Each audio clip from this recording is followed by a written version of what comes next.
The air on June 23, 1757, is not yet moving. It hangs over the flat, alluvial plain of Palachi, thick with the oppressive, humid heat of the pre-monsoon season. On the banks of the Hooghly River, the sun rises on a spectacle of breathtaking disparity. On one side, an army of staggering proportions, a sea of brightly coloured silks, turbaned heads, and gleaming steel, stretches as far as the eye can see. This is the host of Siraj-ud-Dawla, the young, volatile Nawab of Bengal. His numbers are a testament to the wealth of his province. 50,000 men, 35,000 are infantry, irregulars armed with a mix of matchlock muskets, pikes, swords, and bows. They are supported by 16,000 horsemen, the pride of the Bengal army.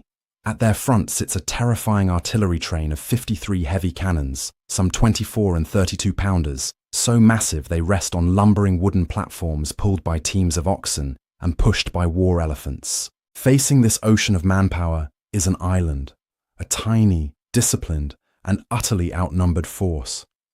This is the army of the British East India Company. Its commander is Colonel Robert Clive, a 32-year-old career man, brilliant, ambitious, and ruthless. He has marched his men here to decide the fate of a subcontinent. His total force numbers just 3,000. Of these, only 950 are Europeans, men from His Majesty's 39th Regiment of Foot, the first Crown Regiment to ever serve in India, and the company's own 1st Bengal European Fusiliers. The bulk of his army, 2,100 men, are native troops, sepoys, from the 1st Bengal Native Infantry, a unit that will earn the nickname Lal Paltan, the Red Platoon. Clive's artillery is a joke compared to the Nawab's, a mere 8 light 6-pounder field cannons and 2 small howitzers, manned by perhaps 100 gunners and sailors. The odds are not just lopsided, they are absurd. 6 battalions against 60,000, 3,000 against 50,000. By any conventional military logic, Clive's army is not here to fight. It is here to be annihilated. But this day will not be decided by conventional logic. It will be decided by a perfect storm of conspiracy, tactical discipline, and a sudden, drenching quirk of fate. What is about to unfold in this mango grove on the edge of the river will not be a simple battle. It will be a corporate takeover executed with gunpowder and steel, a forgotten victory that will hand the jewel of India to a British trading company and mark the true beginning of an empire. This confrontation was not inevitable, but it was the product of escalating greed and fear. The East India Company, a corporation with its own army, had long operated in Bengal as a guest of the Mughal Empire, focused on trade. But the line between trade and power had begun to blur. The spark that lit this powder keg was the man at the head of the 50,000, Siraj-ud-Dawla. He was young, just 24, and had inherited the title of Nawab of Bengal only a year prior. He was also deeply paranoid, impulsive, and possessed a talent for alienating the most powerful men in his court. He despised the growing influence of the British and was incensed by their refusal to halt the militarization of their trading post at Calcutta. In 1756, he had acted decisively, marching on Calcutta and capturing it. The event that followed would become a dark legend in the annals of the British Empire, the Black Hole of Calcutta. The capture of the city and the subsequent deaths of British prisoners in a cramped dungeon became the casus belli Clive needed. This was the official reason he had sailed from Madras to Bengal, to retake Calcutta and punish the Nawab. But Clive, ever the opportunist, saw a far greater prize. He wasn't just planning to punish Siraj-ud-Dawla, he was planning to replace him. The true battlefield was not the plain of Plassey, but the minds of the Nawab's own generals. Siraj-ud-Dawla was widely despised, and his court was a viper's nest of intrigue. Clive, through a network of agents, had inserted a poison into this nest. He had opened secret negotiations with the one man who could guarantee a British victory, Mir Jafar Ali Khan.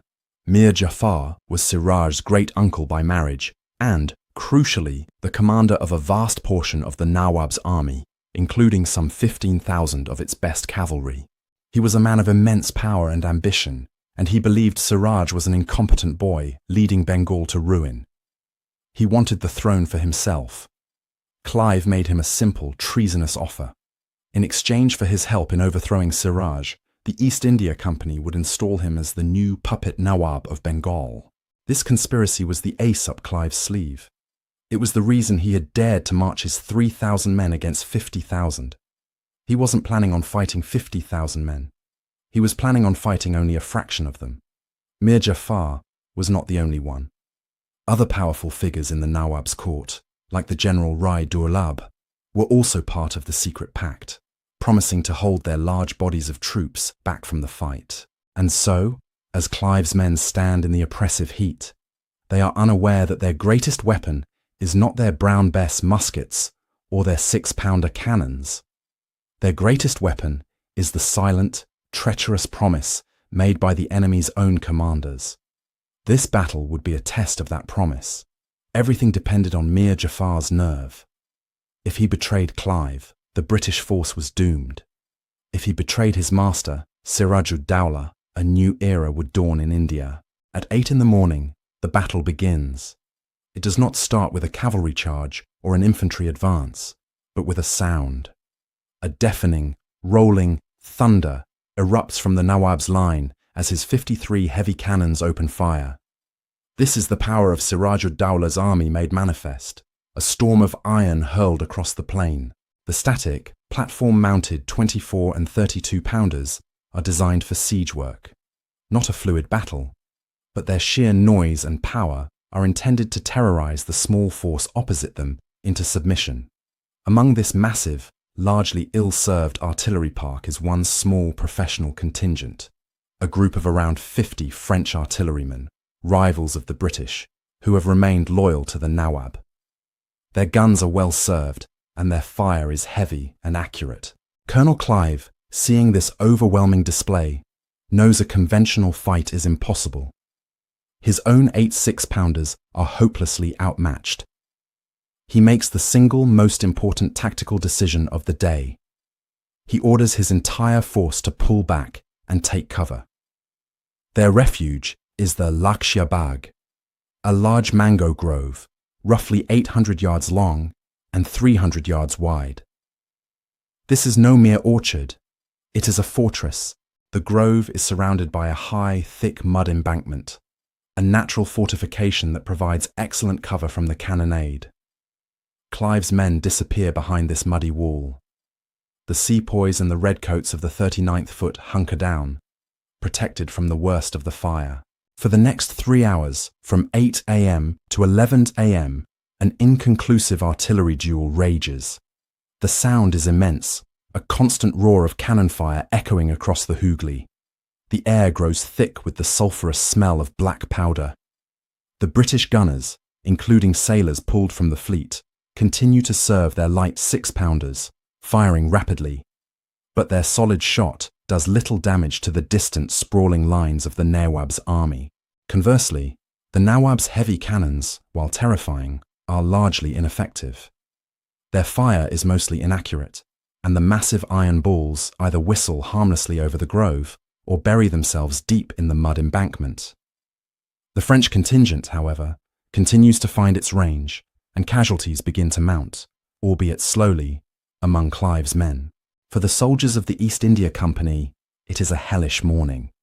They are trapped in the oppressive heat, choked by the smell of powder, listening to the constant scream of cannonballs passing inches over their heads, and the splintering crash as shot rips through the mango trees. They are safe, but they are pinned. They cannot advance, and they cannot remain here forever. The Nawab's army, a vast and colourful sea of 50,000, simply waits, assuming its artillery will eventually blast the tiny British force out of its muddy nest. The battle has become a stalemate, a contest of patience and nerves. Siraj-ud-Dowlah, watching from his tent, is confident. He has the numbers and the guns. It is only a matter of time. At 11 in the morning, the battlefield changes. The oppressive, stagnant heat that has choked the men for hours finally breaks. The sky, which had been a glaring white, turns a bruised, dark grey. Then, the heavens open. This is no gentle shower. It is a full-blown Indian monsoon downpour. A drenching, blinding wall of water descends upon the plain of Plassey. The sound of the cannonade, which had been the only reality for 3 hours, is suddenly muffled and then replaced by the deafening hiss of millions of raindrops impacting the dry earth, turning it instantly to mud. The battle, by an act of God, is put on pause. In the mango grove, the British and sepoy troops, already soaked in sweat, are now drenched in rain. But among the EIC artillerymen, a drilled, automatic response kicks in. This is not an unexpected event for soldiers trained in European standards. It is a contingency. With practiced speed, the gunners and sailors move to protect their most precious asset. They haul out heavy, waterproofed canvas, tarpaulins. These are thrown over the muzzles and, most critically, the touch holes of the 8 6-pounder cannons. They cover their powder kegs and their reserves of ammunition, sealing them against the deluge. Their discipline holds. Their gunpowder, the lifeblood of their army, remains dry. Across the field, in the vast, sprawling camp of the Nawab, the scene is one of chaos. The Nawab's army is a feudal host, not a modern drilled machine. They have no standardized equipment for this. There are no tarpaulins for their 53 great cannons. Their vast stockpiles of gunpowder, piled in the open or under simple cloth tents, are left exposed to the torrential rain. The French contingent might have known better, but they are too few to make a difference. As the downpour continues for over an hour, the powder that was meant to annihilate Clive's army is systematically ruined. It is soaked, turning from a fine explosive grain into a useless inert paste.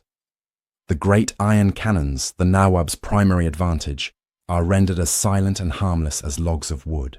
Around 2 in the afternoon, the rain stops as abruptly as it began. An eerie quiet settles over the battlefield, broken only by the dripping of water from the mango trees and the squelch of boots in the thick new mud.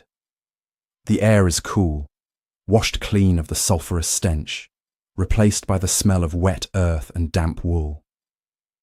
In the Nawab's camp, there is confusion. Their guns are silent. They look across the plain and see that the British guns are also silent, still covered by their tarpaulins. This leads to a fatal miscalculation. The Nawab's commanders, unaware of the simple technology that has protected Clive's ammunition, assume the British are in the same predicament. They believe the British cannons are just as useless as their own. The stalemate, they think, has been broken by the weather. The British are now defenceless, their primary weapon neutralized. This is the moment to strike. This is the moment to send in the cavalry. This fatal assumption hangs in the air, thick and heavy as the humidity before the storm. It is an assumption born of inexperience, a failure to understand the clockwork discipline of the European trained soldier, and it is an assumption that will cost the Nawab everything. From the ranks of Siraj ud-Dowlah's command, one man sees this as the decisive moment. This is not one of the conspirators. This is Mir Madan Khan, the Nawab's most loyal, brave and competent general.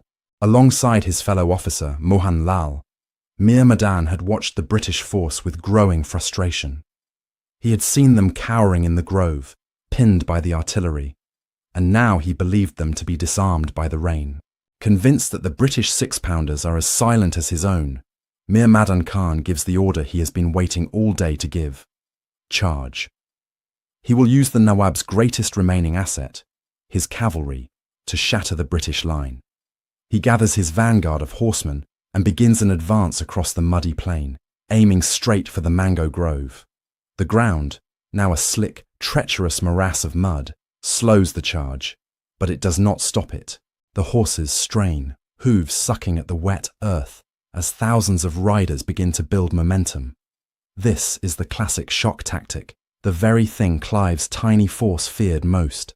A mass of cavalry, thundering down, about to crash into their flank. From the Nawab's perspective, this is the killing blow. Inside the Laksha Bagh, the British gunners watch the charge begin.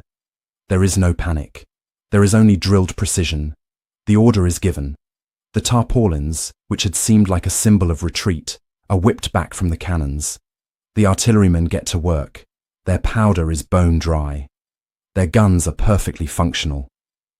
As Mir Madan's cavalry closes the distance, the British gunners do not load solid iron shot, which is designed to batter walls or skip through infantry formations. They load grape shot. This is the close-quarters killer of the 18th century battlefield. It consists of a simple canvas bag, packed tight with dozens of musket-ball-sized iron pellets. When fired, it turns a 6-pounder cannon into a colossal shotgun. The Loyalist cavalry, still convinced of their advantage, surges forward. They are a magnificent, terrible sight, a wave of men and horses, flags flying, swords drawn. They close to within a few hundred yards. The British gunners wait, aiming low. Then, the order rings out. The 8 6-pounders erupt in a single deafening crash. The effect is instantaneous and horrific. Instead of 8 cannonballs, thousands of iron pellets tear through the air, scything through the front ranks of the charging cavalry. The grape shot cuts down men and horses alike, shredding the charge into a tangle of screaming, wounded, and dying. The disciplined volley fire of the 39th Foot and the sepoys adds to the slaughter, a continuous stream of lead pouring from the mud embankment. The charge is not just stopped, it is annihilated. And in that hail of iron, a single cannonball finds its mark. Mir Madan Khan, the one truly loyal general, is struck. He falls from his horse, mortally wounded.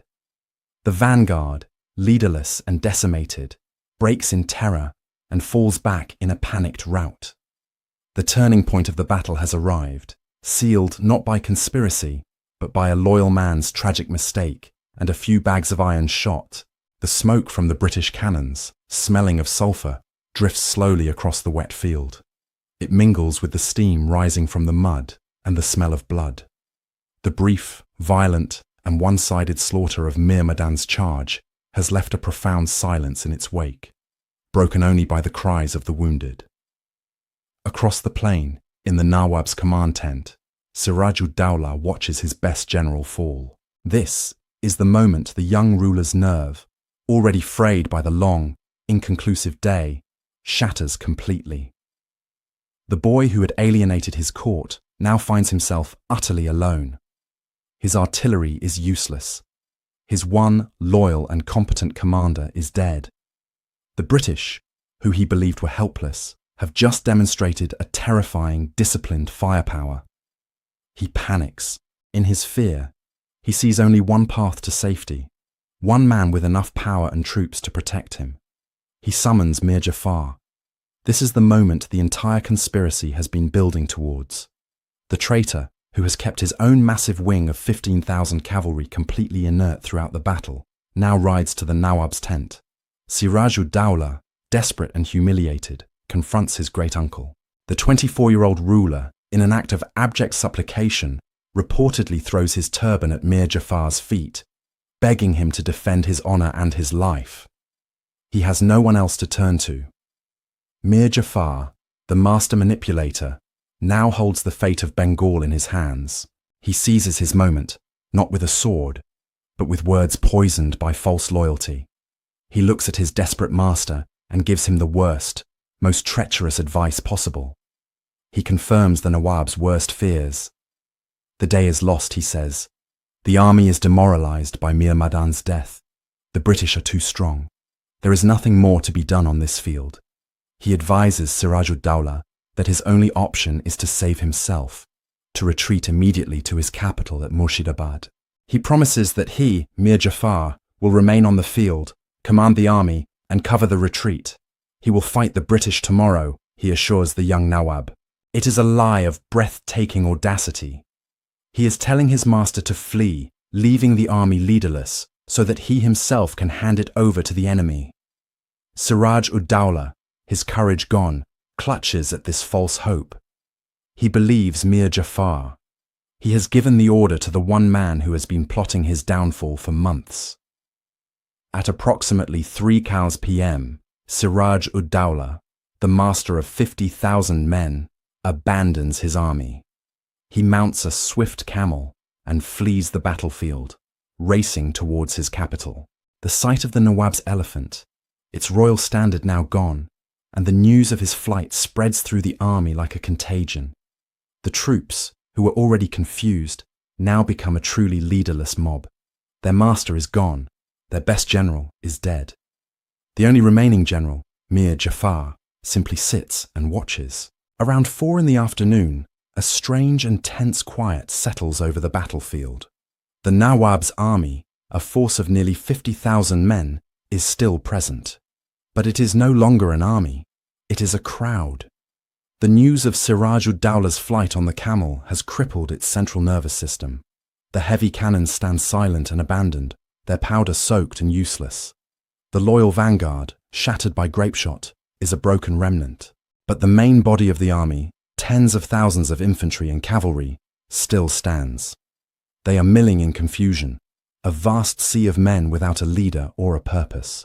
From the cover of the mango grove, Colonel Robert Clive watches this spectacle with intense focus. His small force of 3,000 is intact, their ammunition is dry, and their morale is high after the devastating repulse of Mir Mardan's charge. But he is still facing a force that outnumbers him more than 10 to 1. He is in a state of supreme tension. The conspiracy was his master plan, the foundation of this entire campaign. But has it worked? He scans the enemy line, searching for the signal. He sees the main body of the Nawab's army beginning a slow, disorganized retreat. But then he looks to the flanks. He sees the massive wing of cavalry, some 15,000 horsemen, commanded by Mir Jafar. And they are not retreating. But neither are they attacking. They are simply holding their position, a vast, silent block of potential energy that could sweep Clive's army from the field in minutes. This is the moment of ultimate risk. Clive has to interpret his co-conspirators' intentions. Is this the promised betrayal, with Mir Jafar holding his men back as agreed? Or is it the ultimate trap? Is Mir Jafar waiting for the British to leave the safety of their mud embankment to advance into the open plain, where his fresh cavalry can encircle and annihilate them? Clive's officers, men like Major Kilpatrick, might have counselled caution, perhaps to hold their strong defensive position and wait for nightfall. But Clive is not just a soldier, he is a gambler. He has staked everything, his life, his army, and the future of the East India Company, on Mir Jafar's treachery. He continues to watch. Then he sees it. Mir Jafar's wing, identified by its distinct standards, is not just stationary. It begins to move, but away from the British line. It is slowly, deliberately separating itself from the loyalist elements of the Nawab's army, which are now in full retreat toward Murshidabad. This is it. This is the signal. Mir Jafar is not just holding back. He is actively defecting, taking his 15,000 men out of the fight entirely. He has kept his side of the bargain. The Nawab's army is not just leaderless, it is now fatally divided, its largest and most powerful contingent having just declared for the other side. The fear of 50,000 men evaporates. Clive realizes he is no longer facing an army. He is facing a rout. The time for caution is over. The time for defense has passed. The moment for a decisive, aggressive, and audacious blow has arrived. At 5 p.m., Clive gives the order he has been waiting all day to give. General advance. The order is given.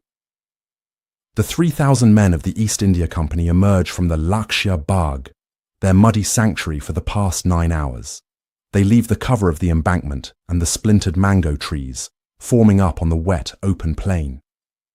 This is the moment the Nawab's cavalry could have, and should have, destroyed them. But the plain is open. Mir Jafar's betrayal holds. The British forces advance, not as a desperate charge, but as a disciplined, confident wave. The redcoats of the 39th Foot and the EIC's own European Fusiliers form the centre, their white crossbelts stark against their damp red wool uniforms. Flanking them are the sepoys of the Lal Paltan, their own red uniforms a mirror of their British counterparts, advancing with the same steady, drilled precision. Their first objective is the small mound and redoubt that had been held by the 50 French artillerymen. This small band of men had been the only element of Siraj-ud-Dowlah's army to fight with skill and courage all day. They had been abandoned by their allies, their heavy guns long since silenced by the rain, and now they watched as the entire British army advanced directly upon them. They fired one last, defiant volley from their light field pieces, a final act of professional resistance, before they were overwhelmed. The EIC infantry swarmed their position, and the brief, sharp fight was over. The French guns were captured, silencing the last pocket of loyalist artillery. With this position secured, Clive's forces did not stop. They pushed forward toward the main Nawab camp and the central redoubt. But there was no one left to fight. The sight of the disciplined Red Line advancing, combined with the flight of their master and the defection of their generals, had broken the spine of the remaining loyalist troops. The Nawab's army, that magnificent spectacle of 50,000, dissolved completely. It was no longer a battle, it was a rout. The vast, disorganized mass of infantry, irregulars armed with pikes, swords, and useless matchlocks, threw down their weapons and fled.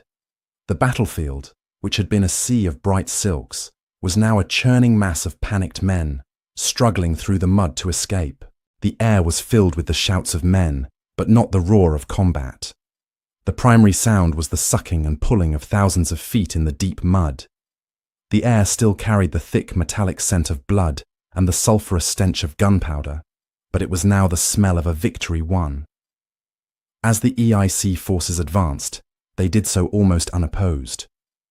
Mir Jafar's 15,000 horsemen and the large contingent commanded by the other conspirator, Rai Durlab, simply watched. They had become silent spectators to the collapse they had engineered, their presence a looming, passive threat that prevented any of the fleeing loyalist troops from even attempting to rally. By 5 p.m., the battle was over. The field was secured.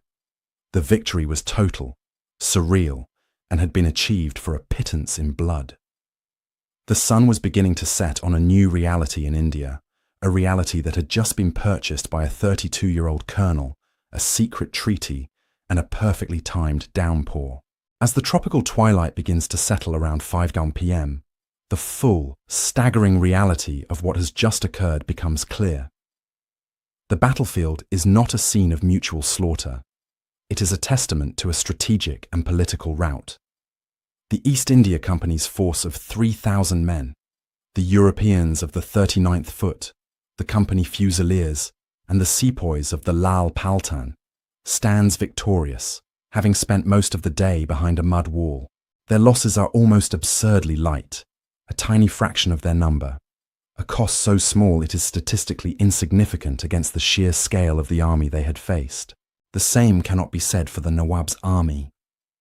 While the vast majority of the 50,000 had simply fled, their morale shattered by their leader's flight and their general's treachery, the loyal vanguard that followed Mir Madan Khan had paid a terrible price. The ground before the mango grove, where the grape shot from the 6-pounders had torn through their charge, is a grim tapestry of men and horses, cut down in their brave, mistaken assault. The Nawab's 53 great cannons, symbols of his immense power just that morning, stand abandoned in the mud, their soaked gunpowder stocks rendering them nothing more than captured iron. The entire arsenal of the Bengal army now belongs to the East India Company. But for Colonel Robert Clive, the day is not over. The military victory is complete, but the political victory, the entire point of the campaign, must now be secured.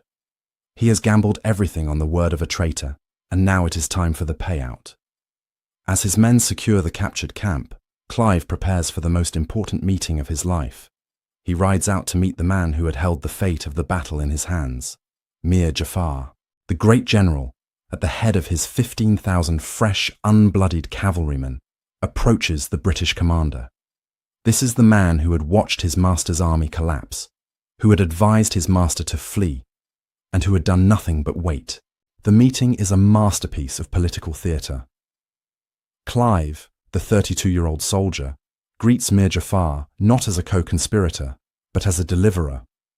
He hails him as the new rightful Nawab of Bengal. In that moment, on a battlefield still slick with mud and blood, A kingdom is formally handed over. The price of this victory is now clear. It was not won by the 3,000 EIC troops alone. It was purchased. Mir Jafar, for his calculated inaction, has won the throne of Bengal.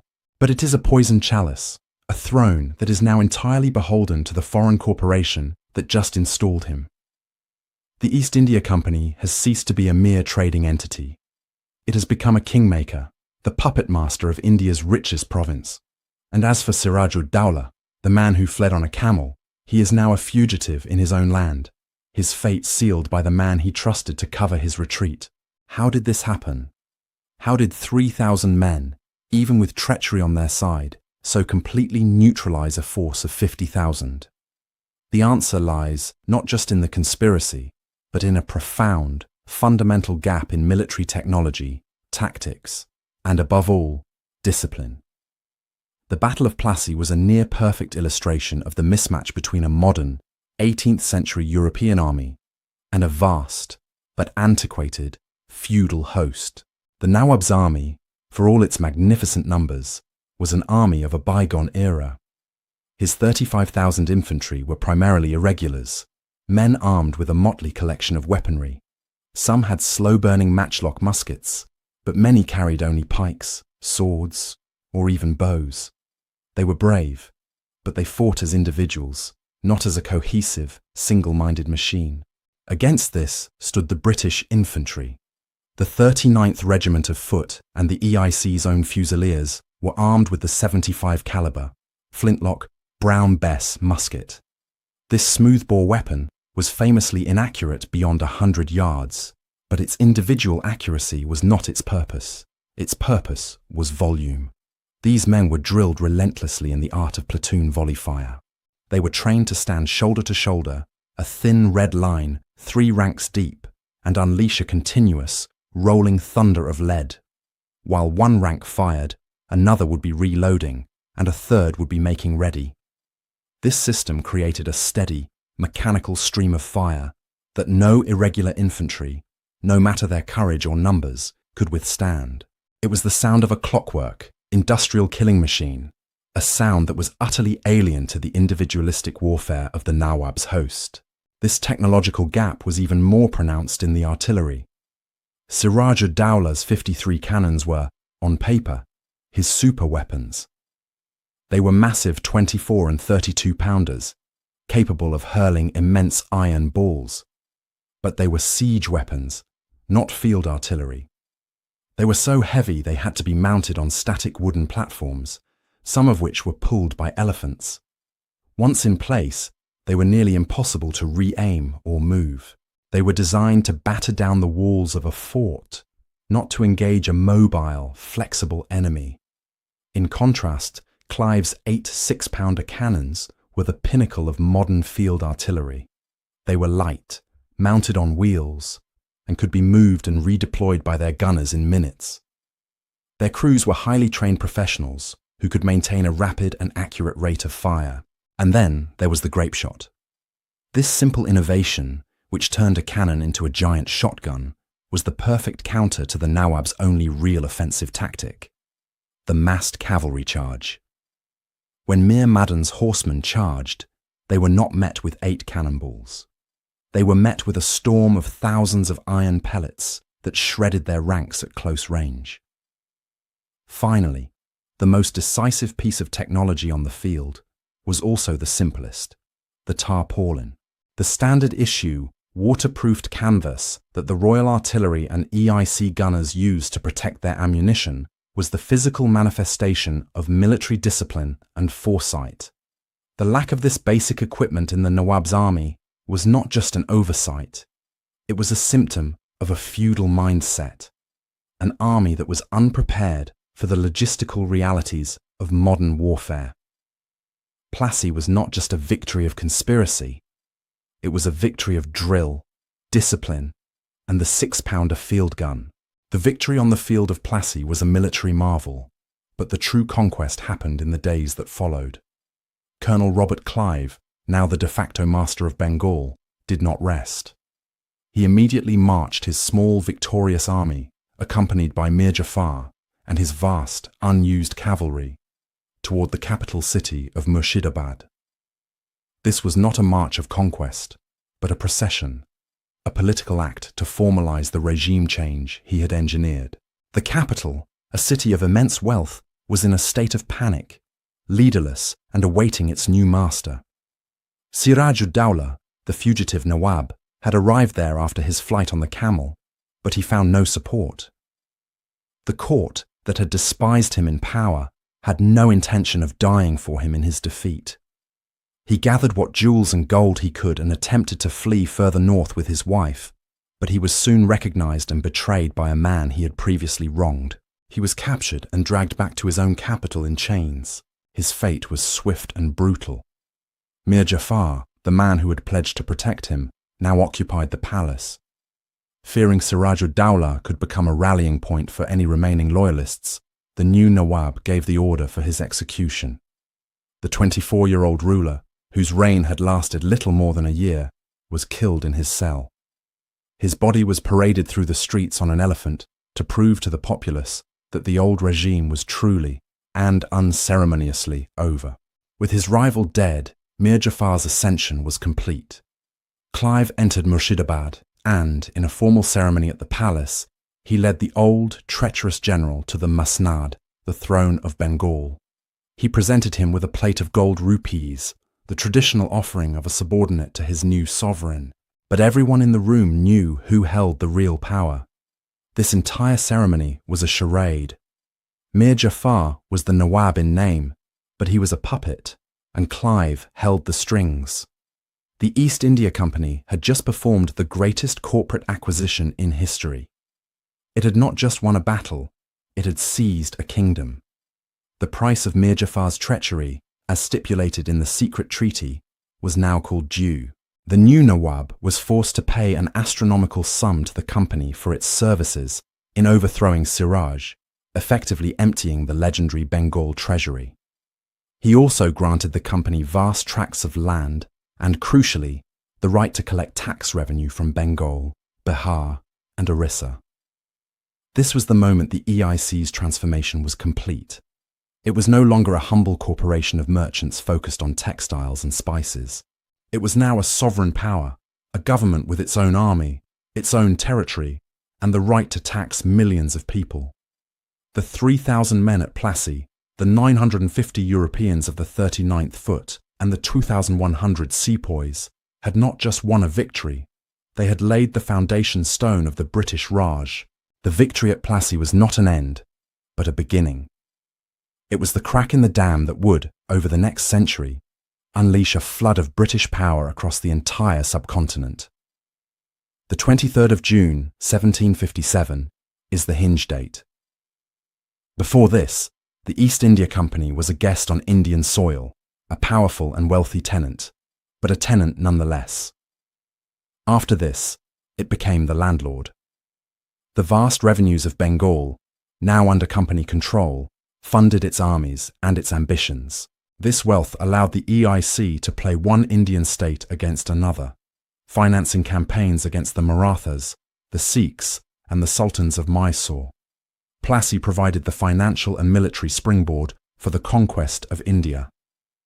The Company Raj had begun, a strange and unprecedented era where a private, profit-seeking corporation in London governed a territory and population vaster than anything in Europe. For the men who engineered this victory, the rewards were immense. Robert Clive became one of the wealthiest men in the world. He returned to England a conquering hero, Clive of India, and used his vast fortune, acquired from the plundered Bengal treasury, to buy a seat in Parliament. But his legacy was complex. He was hailed as a military genius, but also reviled as a nabob, a corrupt and avaricious plunderer. His actions were debated in Parliament, where he was accused of stripping Bengal of its wealth and abusing his power. In his defense, he famously declared that he was astonished at his own moderation, given the temptations he faced. Though he was ultimately cleared of the charges, his reputation was stained, and his health, both mental and physical, collapsed. The man who had won an empire, driven by ambition and ruthlessness, died by his own hand, a dark and tragic end for the victor of Plassey. Mir Jafar, the traitor who had won his throne, fared little better. He was a puppet king, as Clive had intended, but he was an unhappy one. He chafed under the company's constant demands for more money, finding the Bengal treasury he had inherited was not bottomless. He was eventually deposed by the very British who had installed him, replaced by his own son-in-law, who also proved too independent and was in turn removed. The British would continue this pattern, installing and deposing puppet Nawabs until they finally dispensed with the charade altogether and took direct control. Plassey, in the end, was the perfect storm. It was a victory that should not have been. It was won not by the 3,000, but by the convergence of 4 critical factors. It was won by treachery, the secret pact with Mir Jafar that neutralized 15,000 of the enemy's best cavalry. It was won by tactics. Clive's brilliant defensive use of the Mango Grove's mud embankment. It was won by technology. The fast-firing 6-pounder cannons, the devastating power of grape shot, and, most decisively, the humble tarpaulin. And finally, it was won by luck. The perfectly timed monsoon downpour that soaked the Nawab's powder and blinded his one loyal general to the danger he was charging into. This forgotten battle, a lopsided corporate gamble on a muddy plain in Bengal, was the single event that handed a subcontinent to the East India Company. It was the first decisive step that changed India and the world forever. Thanks for watching. If you found this story fascinating, please hit the like button, subscribe for more, and share your thoughts in the comments. We'll see you in the next video.